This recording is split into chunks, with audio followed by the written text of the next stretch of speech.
Moriarty began his career with the New York State Insurance Department in 1979, after earning his degree in accounting from City University in New York. Since then, he has served in a number of positions at the department, most recently as director of the department's Capital Markets Bureau, which began in operation in 2000. In 2005, he was awarded the NAIC's most prestigious award, the Robert Deneen Award for Outstanding Service and Contribution to the State Regulation of Insurance. He has been very involved in the development of new initiatives to enhance the financial solvency oversight of insurers licensed in New York, and he currently serves as the Deputy Superintendent for Property and Capital Markets, with responsibilities that include the oversight of licensing, examination, and the regulation of property casualty business in New York State, as well as the capital markets and risk management activities of the insurance carriers, and particularly the captive insurance companies admitted in the state. As you heard Donna mention previously, PIA of New York has worked closely with the Deputy Superintendent and the rest of the department on a variety of regulatory issues in New York on behalf of New York's producer community. Please join me in welcoming Deputy Superintendent for Property and Capital Markets, Michael Moriarty.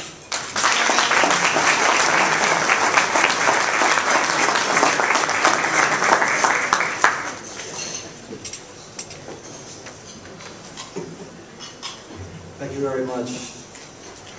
Good afternoon, everybody. It's a pleasure to be here. I can't believe I've been with the insurance department over 30 years. I like to tell people I started when I was 10 years old.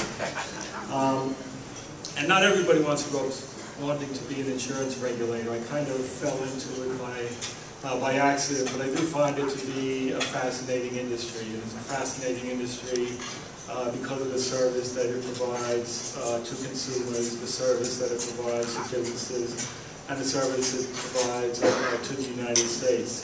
Ed Liddy, who used to run Allstate and took over AIG after we got into its difficulty, used to say that insurance is the oxygen of the economy, and it really is. We found out what happened after 9/11 when construction companies and builders could not get insurance. Building was virtually stopped in the metropolitan area of New York because of that. But anyway, the superintendent is out of the country, and he does send his best wishes to the Professional Insurance Association of New York.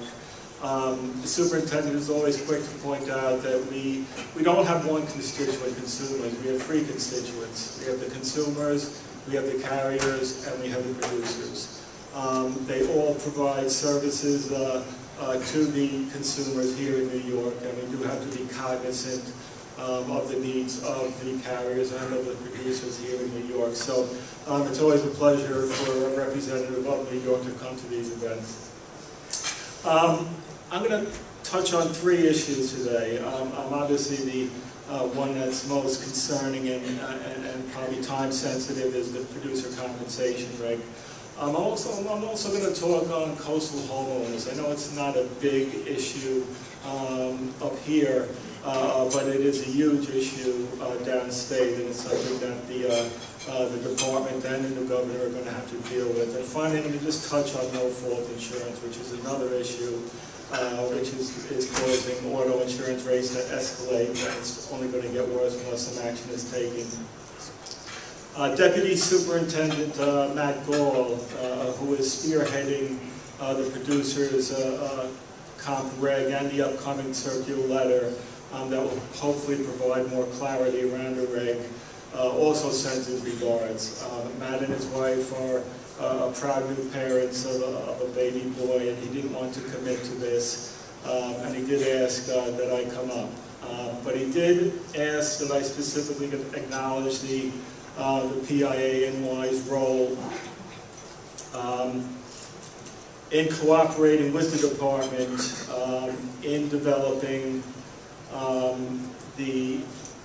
both the regulation and the circular letter. PIANY leadership and its staff has spent countless hours at the department, in a spirit of cooperation, just trying to figure out how this will work, and so that the most efficient means for producers to comply with the regulation. Obviously, we are trying to strike a balance here. And we are fully aware that PIANY and its sister trade associations are against the regulation. They feel that it's overly burdensome and damaging to the relationship between the agent and the buyer. And again, this is not a black and white area. We certainly appreciate your concerns. In very simple terms, though, the reg is trying to address the potential conflict of interest that exists when producers have incentivized compensation from insurance companies. As many of you are aware, I'm not going to go into too much detail because you probably heard the stories in the background 100 times already. But the issue started, with the scandals with the big brokers as a result of the investigation by then Attorney General Spitzer and the Insurance Department. What came out of those investigations was the fact that there was indeed steering. In addition, there were bid rigging, and the underlying cause was the conflict that was created by the compensation structure of the brokers. Now, should that conduct taint the entire producer community? And the answer is clearly no. Again, we do not believe that steering or any other type of inappropriate activity is prevalent in the producer community today. We did consider, back after Kermit Brooks and Matt and Steve Nachman and others at the department held the 3 hearings, should we ban contingent commissions and just take the issue off the table? And we decided against that. Number one, contingent commissions are not illegal. There was a court case, the Liberty Mutual case, and the court basically came down and said it is not an illegal form of compensation because there is no fiduciary duty between the producer and the insured. Secondly, there's brokers and there's agents. While sometimes that distinction is lost, clearly a broker is a representative, legally anyway, of the insured, while the agent is a representative of the insurance company. And if you're an agent, clearly the insurance company, it's appropriate for them to compensate you.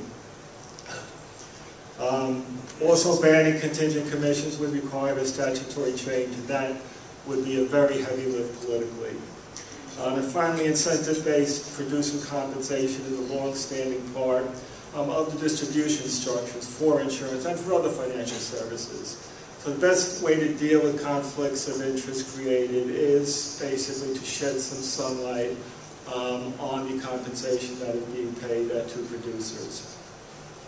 The bottom line, at least from the department's perspective, is that business owners and consumers that purchase insurance products deserve to know their producers, how their producers are being compensated. I don't think that's an issue that a lot of people really can argue with. The question is, do the great majority of insureds really care how the producers are getting compensated?